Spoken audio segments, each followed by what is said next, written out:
Hello বন্ধুরা, কেমন আছো তোমরা সবাই? আশা করি অনেক অনেক ভালোই আছো। আর তোমাদের ভালোবাসায় আমিও অনেক ভালো আছি, কারণ তোমরা আমাকে যে পরিমাণে ভালোবাসা দিয়েছো এবং সাপোর্ট দিয়েছো তা আমি কোনোদিন ভুলতে পারবো না। তাই তোমাদেরকে মজা দেওয়ার জন্য আবারও একটি নতুন গল্প নিয়ে হাজির হলাম। গল্পটি শোনার মতো, আশা করি তোমাদের দাঁড়িয়ে যাবে এবং তোমরা হাতের কাজ করতে সবাই হেডফোন নিয়ে বসে যাও। যদি আমার গল্প শুনে মজা পাও তাহলে অবশ্যই আমার চ্যানেলটি সাবস্ক্রাইব করবে। তো চলো বন্ধুরা, আমরা কথা না বাড়িয়ে আসল গল্পে চলে যাই। 10 বছর ধরে বিবাহিত হওয়ার পরেও আমার কোনো সন্তান ছিল না। আমার স্বামী যখন অন্য শহরে যেতেন তখন আমার স্বামীর বড় ভাই বলতো, বৌদি, এটা একটা অন্যরকম লাড্ডু। 7 দিন ধরে এটি খেলে দাদা আসার সাথে সাথেই তুমি মা হয়ে যাবে। আমি সেই লাড্ডুগুলি খেয়ে নিয়েছিলাম এবং আমার একটি সন্তান হয়েছে। সন্তানটি এই পৃথিবীতে আসার সময় আমার স্বামীর বড় ভাই আওয়াজ করে বলেছিল যে এই শিশুটি তার। আর যখন টেস্ট করা হয় তখন যেন আমার পায়ের তলা থেকে মাটি বেরিয়ে আসে, কারণ ওই শিশুটি আমার আসলে কি নাম। আমি অনেক সুন্দরী ছিলাম এবং আমি এমন একটি বাড়িতে বিয়ে করেছিলাম যেখানে শুধু আমার স্বামী এবং আমার স্বামীর বড় ভাই থাকত। আমার শ্বশুর বাইরের একটি শহরে ছিলেন। এরা অনেক ধনী ছিল। আমার শাশুড়িও ছিল না। আগে আমি অনেক খুশি ছিলাম যে এই বাড়িতে কোনো শাশুড়ি নেই, আমার স্বামীর কোনো বোন নেই। কিন্তু আমি বুঝতে পেরেছিলাম যে এইখানে বসবাস করা অনেক কঠিন, কারণ এই বাড়িটা ছিল শুধুই ছেলেদের ঘর। আর আমি তাই কাউকে মনের কোনো কথাই বলতে পারতাম না। আমার স্বামীও অনেক সিরিয়াস ছিল। আমার বাবা মাও আমাকে বিয়ে দেওয়ার পরে এই দেশ ছেড়ে চলে গেল, কারণ তারা এখানে এসেছিল শুধুমাত্র আমাকে বিয়ে দেওয়ার জন্য। আমরা আগে বিদেশে থাকতাম। আমার বাবা মা চেয়েছিল আমি পাকিস্তানে থাকি, যাতে আমি এখানকার মাটির কাছাকাছি থাকতে পারি। আমি গরিব তো হয়েই গিয়েছিলাম, কিন্তু অনেক চিন্তিত ছিলাম। এই সমস্যার কারণে তখনও পর্যন্ত আমার সন্তান হয়নি। ডাক্তাররা বলতো, আপনার শরীরে ভিটামিনের অভাব, কারণ আপনি দুঃখী থাকেন সব সময়। আপনার পরিবেশ পরিবর্তন করুন, কোথাও থেকে ঘুরে আসুন, এমন কাজ করুন যা আপনাকে খুশি করবে। কিন্তু আমার স্বামী এমন একটা কাজ করত যে একদিনের জন্য সে ছুটি নিতে পারত না। আর যে আমার সাথে কথা বলতো সে আর কেউ না, সে ছিল আমার স্বামীর বড় ভাই। আমারই বয়সী ছিল, আর সে দেখতে অনেক সুন্দর ছিল। আমার স্বামীর তুলনায় সে একজন ভালো মানুষও ছিল। হাসি মজা করত, কিন্তু তার একটা নিজস্ব পৃথিবী ছিল যেখানে সে আমার জন্য সময় দিতে পারত না। সে ইউনিভার্সিটিতে চলে যেত, সেখানে বন্ধুদের সময় দিত কিংবা ফোন নিয়ে ব্যস্ত থাকত। আমি ভাবতাম কখনোই সে ফ্রি হয়ে এসে আমার সাথে কথা বলবে, তাহলে আমার সময় ভালোই পার হবে। অনেক ভালো কথা বলতো সে। তার নাম ছিল হামাদ। মাঝে মাঝে আমরা ঠিক করতাম, সে কিছু খাবার নিয়ে এসে আমরা খেতাম, আমরা অনেক গল্প করতাম।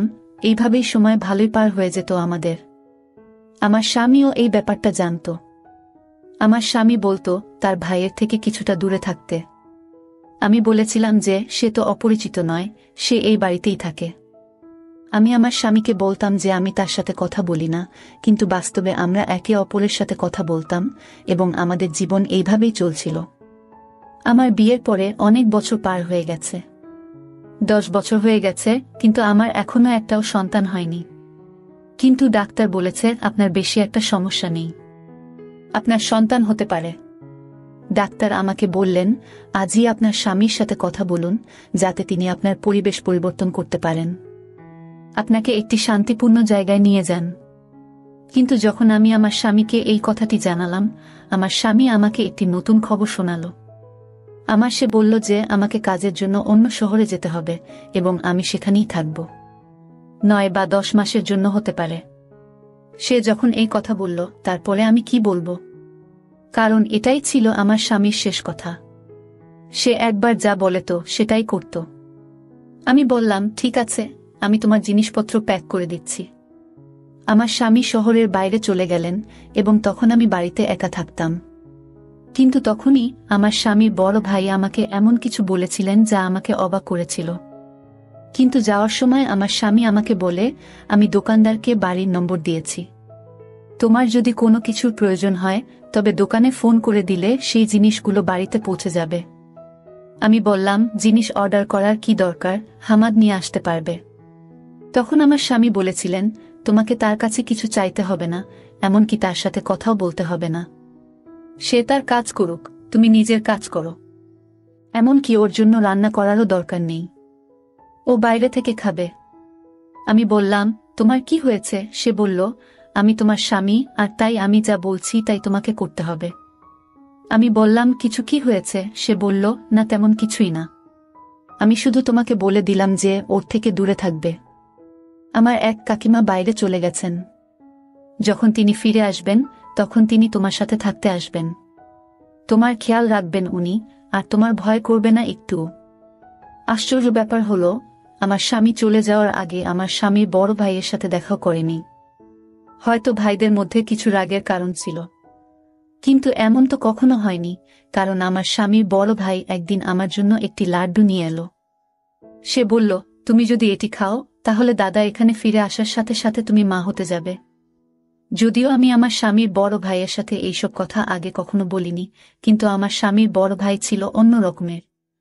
আমরা একে অপরের সাথে বন্ধুর মতো কথা বলতাম। সে বলল, অনেক দিন হয়ে গেছে, দাদা বুঝতে পারছে না। সে তোমার চিকিৎসা করায় না, আর তোমাকে কোথাও নিয়েও যায় না। কিন্তু আমি এই বাড়িতে একটি সন্তান দেখতে চাই, যাতে তোমার মুখ থেকে কষ্টের ছাপ মুছে যায়। এই জন্যই আমি এই কুরআন পড়া লাড্ডু নিয়ে এসেছি। তোমাকে 7 দিন ধরে এটি খেতে হবে, তারপরে দাদা যখন আসবে তখন সুসংবাদ পাবে। আমি আমার স্বামীর বড় ভাইকে ধন্যবাদ জানিয়েছিলাম এবং তাকে বলেছিলাম যে সে সত্যই একজন ভালো মানুষ, যে এত চিন্তা করেছিল আমার জন্য। আমি বললাম তাকে, আল্লাহ তোমাকে একটা মিষ্টি সন্তান বানিয়ে দিক। আর আমি সেই লাড্ডুটি 7 দিন ধরে প্রতিদিন খেয়েছি, এই ভেবে যে একদিন সবকিছু ঠিক হয়ে যাবে। আমার স্বামীর বড় ভাই আমাকে প্রতিদিন গল্প বলতো যে এই লাড্ডু তো অমুকও খেয়েছিল। আমি যেখান থেকে এইগুলো নিয়ে এসেছি সেখানের অনেক নাম ডাক হয়েছে। মানুষ তাদের কাছে যায় এবং তাদের সমস্যার সমাধান করিয়ে ফিরে আসে। বৌদি, তোমার সমস্যারও সমাধান হবে। আমি প্রার্থনাও করেছি, কিন্তু আমার স্বামীর বড় ভাই আমাকে বলেছিল যে তোমার স্বামীকে এই বিষয়ে কিছুই জানাতে হবে না, কারণ সে এই ধরনের জিনিসে বিশ্বাস করে না। আর যদি দাদা জানতে পারে যে এই লাড্ডুগুলো আমি তোমাকে দিয়েছি, তাহলে আমাকে শেষ করে ফেলবে। আমি তাকে বললাম যে তোমাদের মধ্যে কি কোনো ঝগড়া চলছে? সে বলল, না, কোনো ঝগড়া নেই। দাদা যেখানে গেছে আমাকেও সেখানে সে পাঠাতে চেয়েছিল, কিন্তু আমি যাইনি। সেই জন্য আমার উপর রেগে আছে। আমি বললাম যে এত ছোট ব্যাপার? তোমার দাদা তো এমন ভাবে রেগেছিল যেন তোমার সাথে তার কোনো সম্পর্ক সে রাখবে না। সে বলল, হ্যাঁ, ব্যাপার এইটুকুই যে সে সাথে সাথে রেগে যায়। কিন্তু সেই দিনগুলিতে আমি আমার স্বামী বড় ভাইয়ের মধ্যে আরও একটি জিনিস লক্ষ্য করেছি, যা সে আগে কখনো করত না, আর তা হলো সে এখন অনেক রাতে বাড়িতে আসে। আমি একা ছিলাম, তাই আমি ওকে বললাম তাড়াতাড়ি আসতে। আমার মনটা কেমন একটা করে, আমি ভয় পেয়ে যাই। সে বলল, বৌদি, আমি তাড়াতাড়ি আসার চেষ্টা করি, কিন্তু কাজটাই এমন যে তোমার জন্য লাড্ডু নিয়ে তবেই তো বাড়ি আসি। তার জন্য আমাকে সেখানে বসতে হয়। 7 দিন ধরে আমি সেই লাড্ডু খেয়েছি, আর অজুহাত দেখিয়ে আমি আমার স্বামীকে এখানে ডেকে নিয়েছি। ওকে বললাম যে তুমি এখানে চলে এসো, তোমার সাথে আমার জরুরি কাজ আছে। আর আমার মনও ভালো নেই, কারণ আমি একা। স্বামী বলল, ঠিক আছে, তাহলে আমি তোমাকে আমার সাথে নিয়ে আসব, কারণ আমার এখানে অনেক কাজ আছে। আমি বললাম, হ্যাঁ, তুমি আসো, আমার তোমাকে দরকার। কিন্তু স্বামী যখন এলো, আমি অবাক হয়ে দেখলাম যে সে আমার স্বামীর বড় ভাইকে একবার আদর করে ধরেনি। সে এমনভাবে পাশ দিয়ে চলে গেল যেন সেখানে কেউ বসে নেই। আমি অনেক অবাক হয়েছিলাম, কারণ আমার স্বামী আসার আগে আমার স্বামীর বড় ভাই বলছিল যে দাদা এলে অবশ্যই আমাকে ক্ষমা করবেন এবং সবকিছু ঠিক হয়ে যাবে। কিন্তু আমার স্বামী তা করেননি। আমার স্বামী আমাকে তার সাথে অন্য শহরে নিয়ে যায় এবং আমি সেখানে থাকতে শুরু করি। এখানে আমি থাকতে থাকতে মাত্র 1 মাস হলো, আর জানতে পারলাম যে আমি মা হতে চলেছি। এটা যেন শেষ পর্যায়ে কোনো মানুষ জীবন ফিরে পাচ্ছে। বিয়ের 10 বছর পরে এমন খবর পাওয়া ছোট কথা নয়। অনেক খুশি হলাম, কিন্তু আমার স্বামী বড় ভাইয়ের দেওয়া লাড্ডুর কথাটা বলিনি। শুধু বললাম সন্তান না হওয়া পর্যন্ত আমরা একই বিছানায় থাকব। আমার স্বামীও অনেক খুশি। আমি যখন আমার স্বামীর বড় ভাইকে ফোন করলাম তখন তার নাম্বার বন্ধ ছিল। আমি বাড়ির ফোন নাম্বারে কল করলে কাজের লোকটা ফোনটা তুলে বলল ছোট ভাই বাসায় নেই, আর ওর ফোনটা হারিয়ে গেছে। আমি আমার স্বামীর বড় ভাইকে এটা বলতে পারলাম না, কিন্তু ওর জন্য একটা মেসেজ অবশ্যই করে রাখলাম যে ও একসময় অন্তত দেখতে পাবে। আমার স্বামী বলল, তুমি কাকে মেসেজ করছো? আমি বললাম, আমার সন্তানের কাকাকে। আমার স্বামী বলল, কোনো দরকার নেই। আমি বললাম, এটা কেন বলছো? আমার স্বামী বলল যে সে ব্যবসায় অনেক ক্ষতি করেছে, তাই আমি তার সাথে সব সম্পর্ক শেষ করে দিয়েছি। তাকে তার জমির অংশ দেওয়া হয়েছে এবং এখন সে তার অংশে এখন থেকে বেঁচে থাকবে। তার সাথে আমাদের কোনো সম্পর্ক থাকবে না। আমি বলেছিলাম যে তোমার বাবা এই পৃথিবী ছেড়ে চলে যাওয়ার আগে তোমার মা বাবা তোমাকে তার দায়িত্ব দিয়েছিলেন, আর তুমি তাকে এই অবস্থাতে রেখে দিলে। তখন আমার স্বামী বলল, সে একজন প্রতারক, চোর, এবং আমি এমন মানুষের সাথে কোনো সম্পর্ক রাখতে চাই না। আমি অবশ্যই আমার স্বামীকে বলেছি যে সে অন্যায় করছে, কিন্তু আমার স্বামী বলেছেন যে আমার ক্ষেত্রে তোমার কোনো কথা বলার দরকার নেই।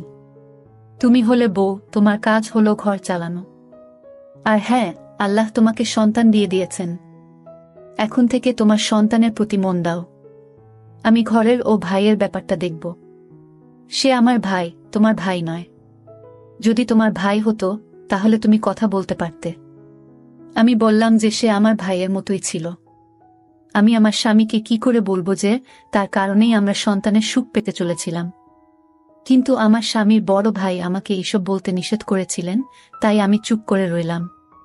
সত্যি বলতে কি, তারপরে আমি আর সময় পাইনি আমার স্বামীর বড় ভাইকে ফোন করার বা তার সাথে কথা বলার। প্রথমত, আমার স্বামী এটা বারণ করত, এবং দ্বিতীয়ত, আমি আমার সন্তানকে কেনাকাটায় এবং খুশিতে এতটাই ব্যস্ত ছিলাম যে আমি কারো কথা ভাবিনি। তারপরে আল্লাহ আমাকে একটি সুন্দর ছোট ছেলে দিলেন। তাকে পেয়ে আমি অনেক খুশি হয়েছিলাম। আমি দিনরাত যেন তাকে নিয়ে ব্যস্ত থাকতাম। ছেলের যখন 2 মাস বয়স, তখন আমি আমার স্বামীকে বলেছিলাম যে এইবার আমরা বাড়ি ফিরে যাব, কারণ আমি এই ফ্ল্যাটে তোমাকে আর এই সন্তানকে নিয়ে আর থাকতে চাই না। এইবার আমাদের বাড়িতে থাকব। আমার স্বামী বলল যে বাড়িটা এখনো আমার, অবশ্যই আমরা সেখানে যাব, আর আমার ভাই এলে তাকে সেই বাড়িতে তার ভাগের যত টাকা হয় তত টাকা দিয়ে দেব। আমি বললাম, যা খুশি করো, কিন্তু এবার আমি ঘরে যাব। আসলে আমি আমার সন্তানকে তার প্রিয় কাকার সাথে দেখা করাতে চেয়েছিলাম, কিন্তু আমাদের বলা হয়েছিল যে বাড়ি বন্ধ আর আমার স্বামীর বড় ভাই নেই। কিন্তু বাড়ি ঢুকে মনে হলো যেন কেউ এখানে থাকছে, যেন এই বাড়িতে একজন মহিলা আছে, আর সেটা এই জন্য যে আমি জানতে পেরে গিয়েছিলাম যে বাড়ির সব কিছুই এক মহিলা ব্যবহার করত। যেন আমার সেরকমই মনে হলো, কিন্তু সেই মহিলা কে হতে পারে? আমি সেই দিকে আর মন দিলাম না। এরপর আমার স্বামীর বড় ভাই ওইখানে এলো। আমার স্বামী ও সেইখানে বসেছিল, কিন্তু তবুও আমি আমার মনটাকে ধরে রাখতে পারলাম না, আর আমার স্বামীর বড় ভাইকে বলে বসলাম যে দেখো তোমার ভাইপো। আমার স্বামীর বড় ভাই তখন বলল, না, এটা আমার ভাইপো না। ওর কথা শুনে আমি অবাক হয়ে গেলাম। আমার স্বামীও বলল, তুমি সন্তানকে ভালোবাসবে না? তুমি এত অহংকারী, এই বাড়ি থেকে বের হও। তখন আমার স্বামীর বড় ভাই বলল, আমি বললাম, এটা আমার ভাইপো নয়, কারণ সে ও আমার ছেলে। এটা শুনে আমার পায়ের নিচ থেকে মাটি সরে গেল, আর আমার স্বামীরও। সে বলল, কি রকম খারাপ কথা বলছো? কি খারাপ অভিযোগ করছো? আমার স্বামীর বড় ভাই বলল, আমি কাউকে দোষ দিচ্ছি না, এটা আমারই ছেলে, আমি প্রমাণ করতে পারবো। একথা শুনে আমার পায়ের নিচ থেকে মাটি সরে গেল। আমি তাকে বললাম, তুমি কিসব বলছো? আমি ইশারা ও করলাম যে তোমার কি হয়েছে, তুমি কি চাইছো? তোমার জন্য তো সন্তানটা এই পৃথিবীতে এসেছে, আর এখন তুমি তার জীবন নিয়ে কথা বলছো। আমার স্বামী বলল, কি বলছো তুমি? কি হয়েছিল? আমি যখন এখানে ছিলাম না তখন কি হয়েছিল? আমি আমার স্বামীকে সব খুলে বলেছিলাম। এমন কিছু হয়নি। আমি মাত্র 7 দিন তার আনা লাড্ডু খেয়েছি, তারপরেই আমাদের সন্তান এই পৃথিবীতে এসেছে। আমার স্বামীর বড় ভাইকে ধরে বলল, কি করেছ তুমি? এই লাড্ডুতে তুমি কি মিশিয়েছিলে? এতে তুমি জ্ঞান হারানোর কোনো ওষুধ মিশিয়ে দাওনি তো? আমার এখানে না থাকার সুযোগ নিয়ে কোনো এমন খারাপ কাজ করনি তো তুমি? আমার স্বামী অন্য রকম কথা বলছিল, কিন্তু আমি তো শুনে লজ্জায় শেষ হয়ে যাচ্ছিলাম প্রায়। যাকে আমি ভাইয়ের মতো ভেবেছিলাম, আমার ভাই হিসেবে দেখেছিলাম, সে যদি সত্যি আমার সাথে এমন কিছু করে থাকে, তাহলে তো আমার জীবনটাই নষ্ট হয়ে গেল। আমার মনটা যেন কেমন করছে। আমার স্বামীর বড় ভাই বলল, এটা আমার সন্তান, আমি ওকে চিরকাল তোমার কাছে থাকতে দেব না। সে বলল, তুমি পরীক্ষা করে নাও। কিন্তু আমরা নিশ্চিত ছিলাম যে শিশুটি আমাদের। পরীক্ষার কোনো প্রশ্নই ছিল না, আর যদি ডিএনএ টেস্ট করানো হয় তাহলে ফলাফল কি হবে? আমার স্বামী বলেছিল যে সে ডিএনএ পরীক্ষা করাবে। আমরা সবাই তখন হাসপাতালে পৌঁছলাম এবং সাথে সাথে পরীক্ষা করিয়ে নিলাম, কিন্তু রিপোর্ট পেতে 2 দিন সময় নিয়েছিল। শুধুমাত্র আমি জানতাম যে কিভাবে আমি 2 দিন পার করেছিলাম। আমার স্বামী আমাকে অদ্ভুতভাবে দেখতেন। আমাকে বারবার আমার স্বামী একই কথা জিজ্ঞেস করত, আমি যখন বাসায় ছিলাম না তখন কি হয়েছে? কোন ঘরে তুমি ঘুমাতে? কোন সময় ঘুম থেকে উঠতে? রাতে কি মনে হতো যে তুমি জ্ঞান হারিয়ে গেছ? আর তোমার কোনো জ্ঞান নেই? তুমি কি ঘুমের সময় ঘরের দরজা ভিতর থেকে তালা দিতে? আমি আমার স্বামীর প্রশ্নে বিরক্ত হলাম। আমি তাকে বললাম, আমি এমন কিছুই করিনি। কিন্তু ততক্ষণে রিপোর্ট হাতে এসেছে। যখন রিপোর্টের খাম খুলে ফলাফল দেখা গেল, রিপোর্টটি আমার স্বামীর হাত থেকে পড়ে যায়। কারণ রিপোর্ট অনুযায়ী এই শিশুটি আমার স্বামীর নয়, আমার স্বামীর বড় ভাইয়ের। আমি মাটিতে বসে পড়ে কাঁদতে থাকলাম। আমার স্বামী আমার দিক থেকে মুখ ঘুরিয়ে নিল। আমার স্বামীর বড় ভাই বলল, আমি তোমাদের সাথে কিছুই করিনি, তোমাদের আমি সব বলবো। ডাক্তার বৌদিকে বলেছিলেন, তোমার এত সমস্যা নেই, চিকিৎসা করা যায়, কিন্তু তোমার স্বামী কখনো তোমার চিকিৎসা করিয়ে দেয়নি। তাই আমি তোমাদের জীবনে সুখ দিতে চাই। বৌদি, তোমার চিকিৎসা করাতে চেয়েছিলাম, কিন্তু আমি একটা মেয়ের ভালোবাসায় পড়েছিলাম, তাকে বিয়ে করেছিলাম। তাই টাকা চুরি করেছিলাম। কারণ সে অনেক অসুস্থ ছিল, কিন্তু তারপরেও সে আমাদের সন্তানকে এই পৃথিবীতে নিয়ে আসতে চেয়েছিল। আমার সাথে দাদার ঝগড়া হলো, আর এই কারণে দাদা আমার থেকে সবকিছু কেড়ে নিল। সেই মেয়েটিও, যাকে ভালোবাসতাম, সেও এই পৃথিবীতে বেঁচে থাকেনি। কিন্তু আমাদের সন্তান এই পৃথিবীতে এলো, এবং সেদিনই জানতে পারলাম, বৌদি, তুমি একটি মৃত সন্তানের জন্ম দিয়েছিলে, তোমার সন্তান এই পৃথিবীতে আসার আগেই মৃত্যুবরণ করেছে। লাড্ডু জিনিসটা ছিল একটা অজুহাত। তোমাকে ওই লাড্ডুতে ওষুধ মেশায় দিতাম। ওই ওষুধটা অনেক স্পেশাল ছিল, আর অনেক দূর থেকে আনা হয়েছিল। আর আমি নিশ্চিত ছিলাম এটা অবশ্যই একটা প্রভাব ফেলবে, আর সেটাই হয়েছে। তুমি এটাকে ভাগ্য বলো বা যাই বলো, তুমি সন্তান তো পেয়েছিলে, কিন্তু তোমার সন্তান ছিল অনেক দুর্বল। পৃথিবীতে আসার সাথে সাথেই সে এই পৃথিবী ছেড়ে চলে গেল। আমি ওই মতো শিশুটির জায়গায় আমার সন্তানকে রাখলাম, কারণ আমি তোমার ভালো চেয়েছিলাম। আমি এই উপকারটা শুধু তোমার জন্য করছিলাম বৌদি, তোমার স্বামীর জন্য নয়। ঠিক তখন জানতে পারলাম যে তোমার স্বামী আমার প্রতি কোনো উপকার তো করেইনি, তার উপর আমাকে সম্পত্তি থেকে সম্পূর্ণভাবে বের করে দিয়েছে। তাই প্রতিশোধে শেষ হয়ে যাচ্ছে, আমি তোমার কাছ থেকে আমার সন্তানকে কেড়ে নিতে এসেছি। আমি আমার সন্তানকে ছাড়া বাঁচতে পারবো না, কারণ এখন আমার সবই আছে। তোমার স্বামী তার নিজের নামে সব নিয়ে নিয়েছে। আমার স্বামীর বড় ভাইয়ের চোখে পানি ছিল, সে অনেক কাঁদছিল। আমি তাকে বললাম যে আমিও একে ছাড়া বাঁচতে পারবো না। আমি আমার স্বামীর বড় ভাইয়ের পায়ের কাছে বসলাম এবং তাকে বললাম যে তুমি সবসময় আমাকে সাহায্য করেছ। এই শিশুটিকে আমাকে দাও, আমি তাকে আমার সন্তান মনে করেছি। আমি তাকে 3 মাস ধরে মানুষ করছি। তুমি আমার অনেক উপকার করেছ। আমি যদি জানতে পারতাম যে আমার সন্তান পৃথিবী ছেড়ে চলে গেছে, আমার কোল খালি থাকলে আমি ঘটনাস্থলেই শেষ হয়ে যেতাম। তার এই পৃথিবী ছেড়ে চলে যাওয়াতে আজও আমি দুঃখিত, কিন্তু এই সন্তানটা আমার হাতে আছে, তাই আমি বেঁচে থাকার কথা ভাবছি। আমি আমার স্বামীকে বললাম, তুমি কেন এমন করলে? তাকে ক্ষমা করে দাও। সে যা করেছে ভালোবাসার জন্য করেছে। তুমি সবসময় তোমার কাজে ব্যস্ত ছিলে। তুমি কখনো আমার দিকে তাকাওনি, আমার চিকিৎসাও করাওনি। তোমার ভাই আমার সাথে সবসময় ভালোই করেছে, কিন্তু সে তো চাইলে আমার সাথে খারাপও করতে পারত। তুমি যা আশা করছিলে, কিন্তু তবুও সে আমার সম্মান রক্ষা করেছে। আমার জন্যই সে এইসব করেছে। এমনকি আমাকে তার সন্তানও দিয়েছে। আমার স্বামী বলেছিল, তুমি তোমার সন্তান আমাদের দিয়েছ, তাহলে আমি কেন তোমাকে অধিকার দিতে পারবো না? তুমি যা চাও আমি তোমাকে দেব, কিন্তু আমার একটা শর্ত আছে। আমার এবং আমার স্বামীর বড় ভাইয়ের মুখ লাল হয়ে গেল। আমার স্বামী আবার এমন কথা বলছেন। আমরা অবাক হয়ে গেলাম। তিনি বললেন, শর্ত হলো তোমাকে সারা জীবন আমাদের সাথে থাকতে হবে, যাতে তুমি তোমার সন্তানের সাথে থাকতে পারো আর আমি আমার ভাইয়ের সাথে। আমাদের চোখে পানি এসে গেল। আমরা কাঁদতে থাকলাম। সন্তানটাকে আমার স্বামীর বড় ভাইয়ের দিকে এগিয়ে দিয়ে বলল, এখন থেকে বৌদি এই সন্তানের মা, তুমি আর আমি তার কাকা। সে যেন কখনই না জানে যে আমি তার বাবা, তার মা এই পৃথিবীতে নেই। আমি তাকে ধন্যবাদ জানালাম এবং সেই শিশুটিকে ধরলাম যে সে আমার নিজের সন্তান। 4 বছর হয়ে গেছে। আমার ছেলে 4 বছর বয়সী, অনেক খুশি। সে আমার স্বামীকে বাবা ডাকে এবং আমার স্বামীর বড় ভাইকে কাকা বলে। সৃষ্টিকর্তা আমাকে আবার আশা দিয়েছেন। আমি অনেক খুশি এবং আমাদের জীবনে অনেক ভালো খবর এসেছে যে আমরা আজ সন্ধ্যায় আমার স্বামীর বড় ভাইয়ের জন্য মেয়ে দেখতে যাচ্ছি। সে বলেছে যে সে যে কোনো মেয়েকে বিয়ে করতে রাজি। আমি চাই সে নতুন করে তার জীবন শুরু করুক। আমরা একটি বাড়িতে থাকি এবং সম্পত্তি আমাদের সকলের। এটি ছিল আমাদের আজকের গল্প। বন্ধুরা, আজকের ভিডিওটা এখানেই শেষ করলাম। অনেক কষ্ট করে ভিডিওটি আপনাদের জন্য বানিয়েছি। যদি ভিডিওটি আপনাদের ভালো লেগে থাকে তাহলে একটা লাইক করবেন এবং চ্যানেলটি অবশ্যই সাবস্ক্রাইব করবেন। এই আশা ব্যক্ত রেখে আপনাদের কাছ থেকে বিদায় নিচ্ছি আমি।